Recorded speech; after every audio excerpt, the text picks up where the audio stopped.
Hello दोस्तों, नमस्कार। आज की कहानी में आपका स्वागत है। मेरा नाम स्नेहा है और मेरी उम्र 21 साल है। मैं अपने छोटे भाई रोहन के साथ रहती हूँ, जिसकी उम्र 20 साल है। हमारे परिवार में हम दोनों के अलावा बस माँ है। पापा का निधन तब हो गया था जब मैं 14 साल की थी और रोहन 13 साल का। तब से माँ ने ही हमारी पूरी परवरिश की। मैं और रोहन हमेशा एक दूसरे के बेहद करीब रहे हैं।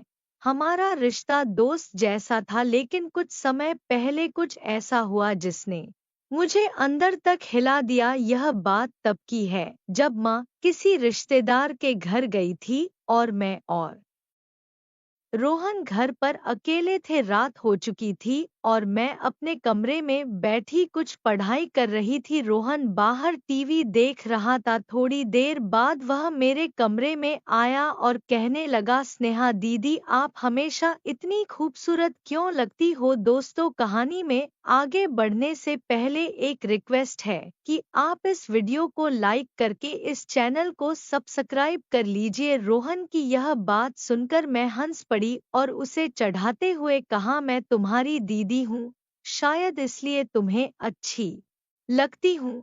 लेकिन रोहन का यह सवाल यही खत्म नहीं हुआ। वह मेरे पास बैठ गया और मुझसे बातें करने लगा। शुरू में उसकी बातें सामान्य लग रही थी, लेकिन धीरे धीरे उसने जो कहना शुरू किया वह मेरे लिए असहज हो गया। उसने कहा, दीदी, मैं आपसे कुछ कहना चाहता हूँ। आप मुझे बहुत अच्छी लगती हो। कभी कभी ऐसा लगता है कि मैं सिर्फ आपकी वजह से खुश रहता हूँ।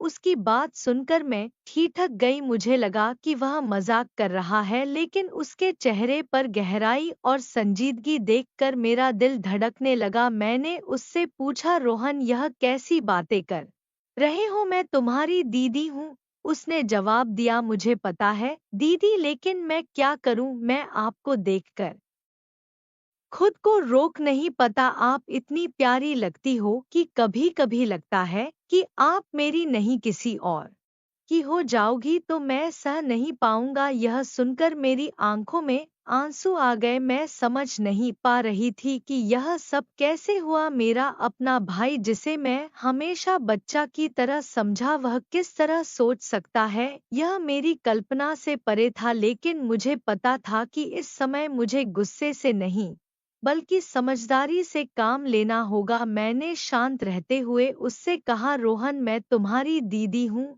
हमारा रिश्ता दुनिया के सबसे पवित्र रिश्तों में से एक है। तुम जो महसूस कर रहे हो वह सही नहीं है। हो सकता है कि यह तुम्हारे मन का भ्रम हो, लेकिन इसे समझने और सही दिशा में ले जाने की जरूरत है। वह चुपचाप मेरी बात सुनता रहा। उसकी आंखों में पछताताप के आंसू थे। उसने कहा, मुझे माफ कर दो दीदी, मैं नहीं जानता था कि मैं क्या महसूस कर रहा हूँ।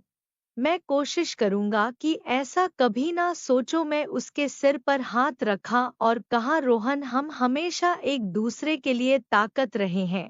मुझे भरोसा है कि तुम इस स्थिति को समझोगे और सही रास्ता अपनाओगे। मैं हमेशा तुम्हारे साथ हूँ। उस रात के बाद से रोहन का व्यवहार बदल गया। वह अब मुझसे पहले जैसा खुलकर बात करता है, लेकिन एक सम्मान की दीवार हमारे बीच हमेशा रहती है। मैंने सीखा कि हर रिश्ते में बातचीत और समझदारी सबसे जरूरी है। आज भी हम एक दूसरे के सबसे अच्छे दोस्त हैं और हमारा रिश्ता पहले से कहीं ज्यादा मजबूत है। दोस्तों, इस चैनल पर आप फिर से धमाकेदार कहानी आने वाली है, इसलिए इस चैनल को अभी सब्सक्राइब कर लीजिए। मिलते हैं नेक्स्ट वीडियो में।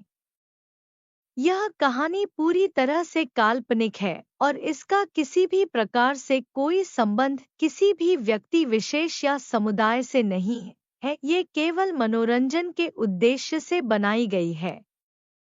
धन्यवाद।